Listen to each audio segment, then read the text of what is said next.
మీ FIR బయటపడుతుందని ఆ సిరిని మీరు తెలివిగా అడ్డు తొలగించుకున్నారు. నో, మీరు కావాలనే ఈ కేసులో నన్ను ఇరికిస్తున్నారు. నాకేం అవసరం? కావాలంటే మీ వాళ్లే ఉన్నారు కదా, జేడి కేడి సంధ్య గారు.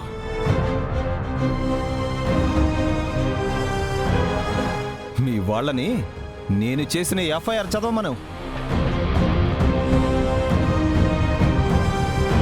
ఇదిగోండి, ఈ ఎఫ్ఐఆర్ కాపీ చదవండి. నేను సబ్మిట్ చేసిన సాక్ష్యాలు కూడా చూడండి. తీసుకోండి.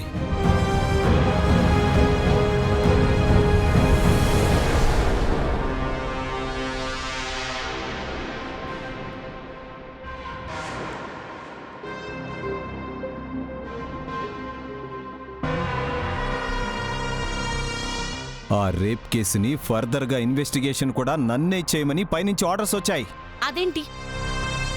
మేం ఇన్వెస్టిగేషన్ చేస్తున్న కేసుని మీకెలా ఇస్తారు? ఈ కేసులో కిడ్నాప్ అయిన అమ్మాయి సిరిని మీరు కాపాడలేకపోయారు. ఆ విహారీతో మీరందరూ చాలా క్లోజ్గా మూవ్ అయ్యారు. అందుకే ఈ కేసులో మీ మీద కూడా అనుమానాలున్నాయి. సో డీజీపీ గారు ఈ కేసు ఇన్వెస్టిగేషన్ అయ్యే వరకు ఈ కేసుకి మిమ్మల్ని దూరంగా ఉండమని ఆర్డర్స్ ఇచ్చారు.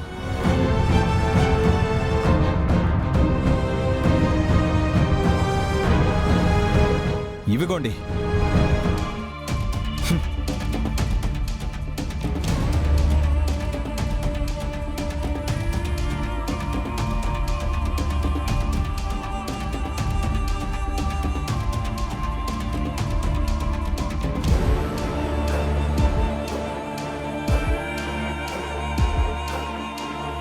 కానిస్టేబుల్స్, ఇతన్ని సెల్లో వేయండి. నేనే తప్పు చేయలేదు.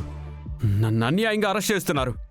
అసలైన దోషులను వదిలేసి నన్ను దోషం చేయడం అక్రమం. తీసుకెళ్ళండి.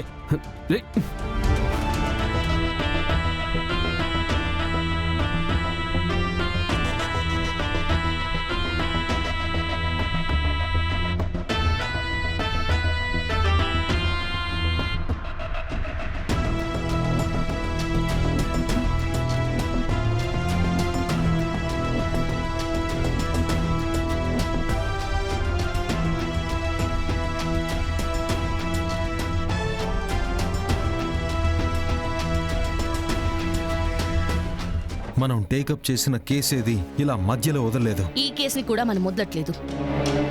ఎవరు వద్దన్నా కాదన్నా ఈ కేసుని మనం ఇండివిజువల్ గా ఇన్వెస్టిగేషన్ చేద్దాం. మీకు నేను సపోర్ట్ చేస్తాను. ఈ కేసులో అసలైన ముద్దాయిని పట్టించే వరకు నేనెవ్వరిని వదిలిపెట్టాను సంధ్య.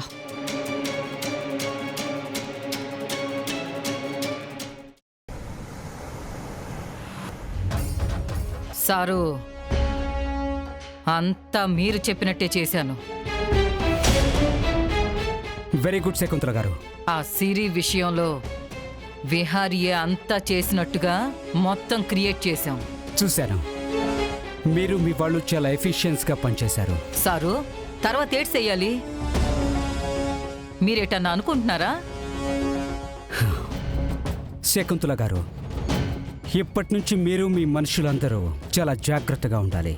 అట్టాగే సారు, మేము మా వాళ్ళు ఎట్టాంటి సాక్ష్యం దొరకకుండా జాగ్రత్తగా ఉంటాం. మీరు మీ వాళ్ళు ఎప్పుడు ఏం చేయాలో నేను చెప్తాను. అప్పటి వరకు అందరూ బయటికి రాకుండా, ఎలాంటి సాక్ష్యం కూడా బయటికి రాకుండా జాగ్రత్తగా ఉండండి. ఏం చేయాలో ఎలా చేయాలో నేను చెప్తాను. అట్టాగే సారు, ఉంటాను.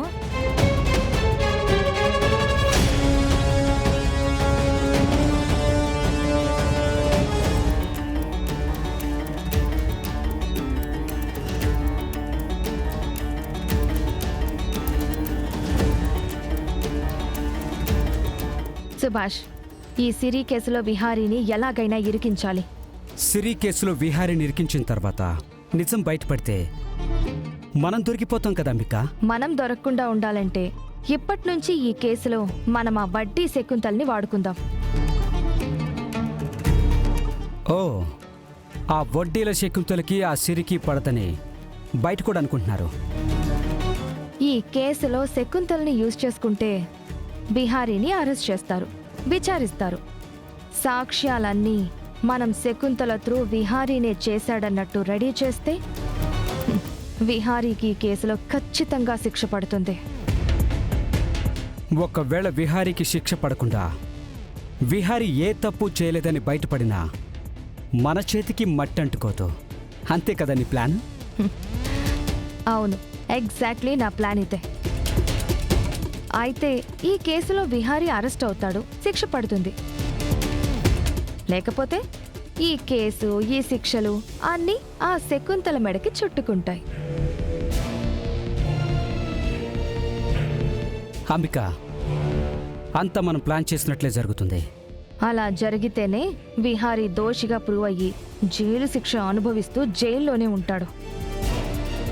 ఇక్కడ వాళ్ళ నాన్న కంపెనీని మూసేసి మా బిజినెస్లన్నీ నా చేతుల్లోకి తీసుకోవచ్చు. ఇప్పటి నుంచి చాలా జాగ్రత్తగా ఉండాలి.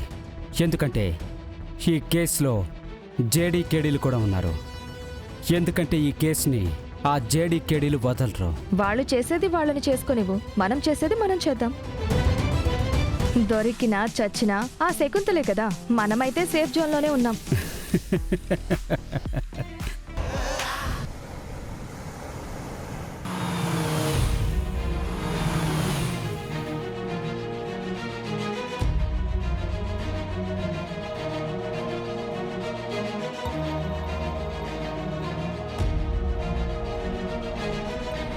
బాబు, ఇక్కడ మా బాబు విహారీ. అక్కడికి వెళ్ళండమ్మా. అక్కడ విహారీ. విహారీ. ఆగండి.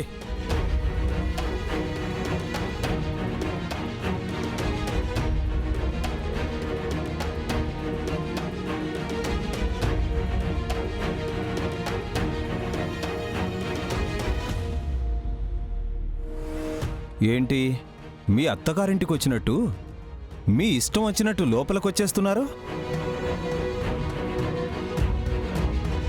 ఒక్కసారి మా అబ్బాయితో మాట్లాడి వెళ్ళిపోతాం సార్. కుదరదమ్మా.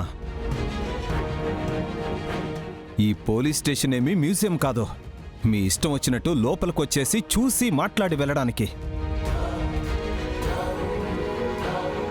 సిఏ గారు, మా వాళ్ళతో కొంచెం రెస్పెక్ట్ ఇచ్చి మాట్లాడండి. సిఏ గారు, మా అల్లుడిని చూసి వెళ్ళిపోతాం అన్నాం, అంతే కదా? మేము ఇక్కడ డిస్టర్బెన్స్ ఏం చేయట్లేదు కదా. చూడండి మేడం,